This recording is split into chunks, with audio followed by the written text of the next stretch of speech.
Chers frères et sœurs,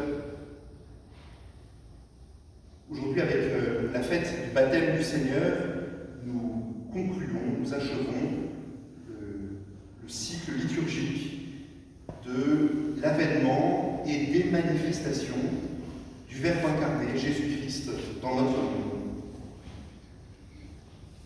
Un mouvement par lequel le Verbe arrive, prend chair, se fait homme, devient l'un de nous, et où ce mystère va être révélé de manière de plus en plus large et de plus en plus claire.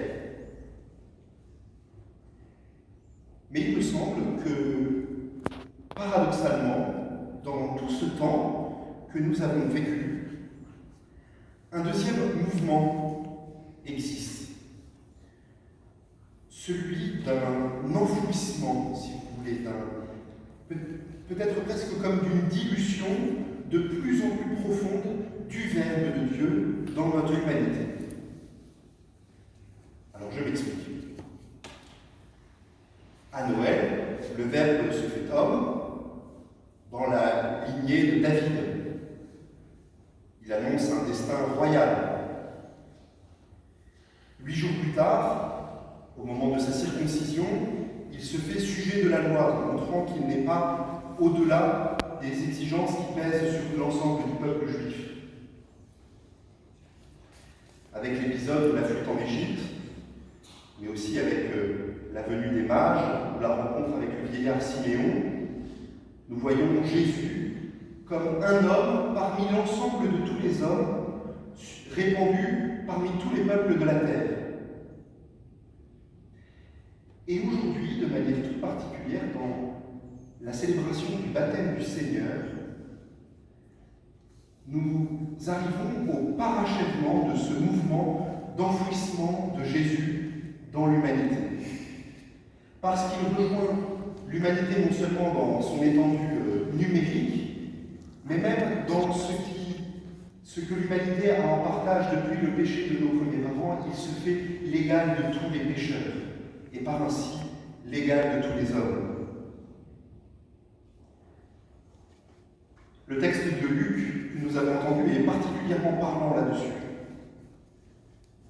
Comme tout le peuple se faisait baptiser, et qu'après avoir été baptisé lui aussi, Jésus priait.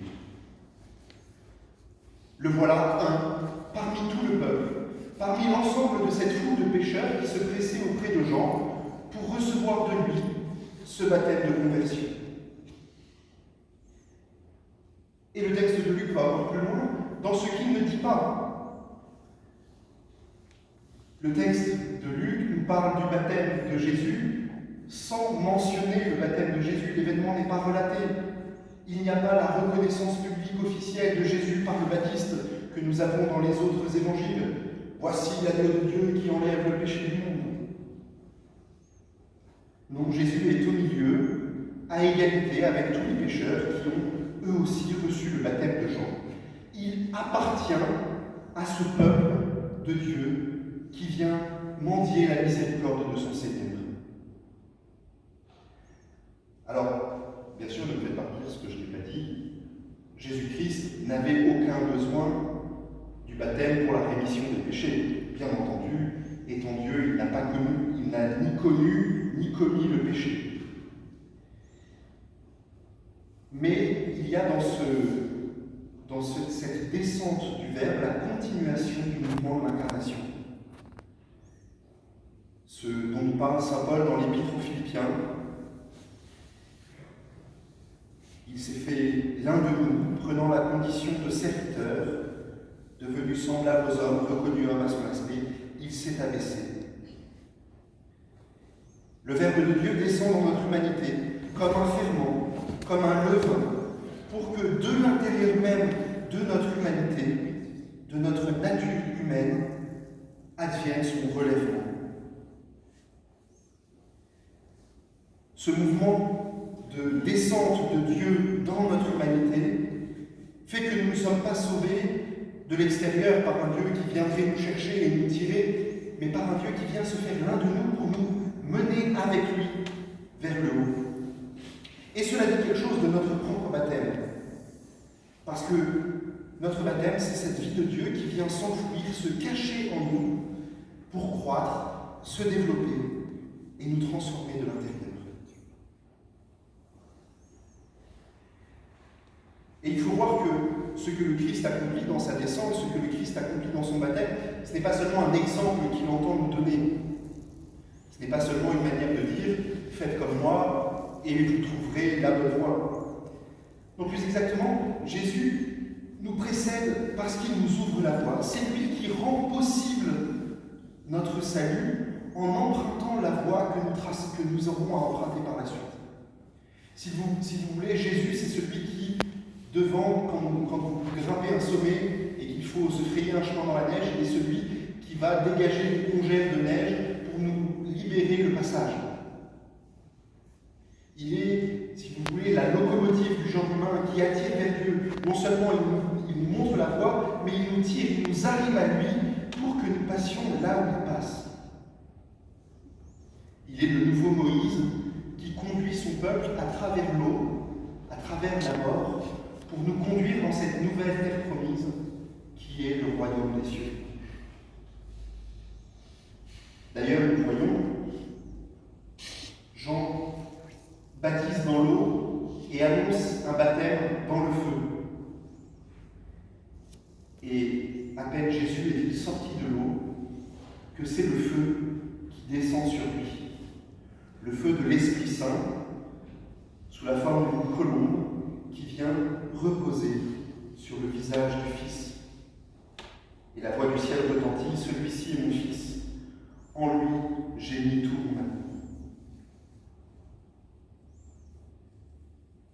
Bien sûr, la voix du ciel révèle l'identité de Jésus, manifeste au monde sa vraie nature. Mais aussi la descente de l'Esprit Saint sur l'humanité de Jésus vient conférer à l'humanité la dignité filiale qui était celle du Verbe de Dieu avant tous les siècles. C'est parce que le Fils éternel de Dieu s'est uni la nature humaine dans son incarnation qu'il de nous tous, hommes, qui avons avec Jésus en partage cette nature humaine, nous recevons de participer à sa dignité de Fils.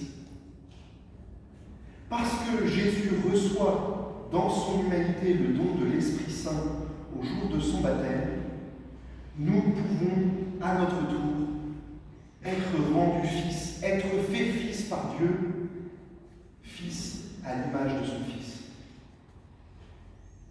Si bien que quand Jésus nous apprendra à appeler Dieu notre Père, il ne s'agit pas d'une métaphore, il ne s'agit pas d'une image. Dieu a tout créé, il est notre origine. Alors, comme nous avons une expérience certaine de l'origine qui est celle de la paternité, nous pouvons l'appeler Père. Non, nous pouvons appeler Père parce que nous avons reçu de Jésus de participer de sa dignité de Fils éternel de Dieu, de celui qui est engendré avant tous les siècles et qui est le reposoir de tout l'amour de Dieu. C'est là le grand mystère de notre baptême. C'est là le cadeau incroyable que nous avons reçu, que peut-être certains d'entre vous se préparent à recevoir. Cadeau incroyable de Dieu qui nous constitue ses fils pour déposer en nous la totalité de son amour et trouver en nous toute sa joie. La fête du baptême du Seigneur, frères et sœurs, c'est une fête d'une grande joie, d'une grande allégresse, car elle inaugure pour nous le temps du salut. Elle préfigure la mort, la résurrection du Christ par laquelle nous serons sauvés. Elle ouvre pour nous les portes du ciel. Elle fait retentir à nos oreilles cette parole. Tu es mon Fils, en toi je trouve ma joie. Merci Seigneur de cette dignité que tu nous as accordée. Donne-nous de la chérir, d'en prendre soin, pour que, au dernier jour, nous soyons trouvés dignes d'être appelés tes fils.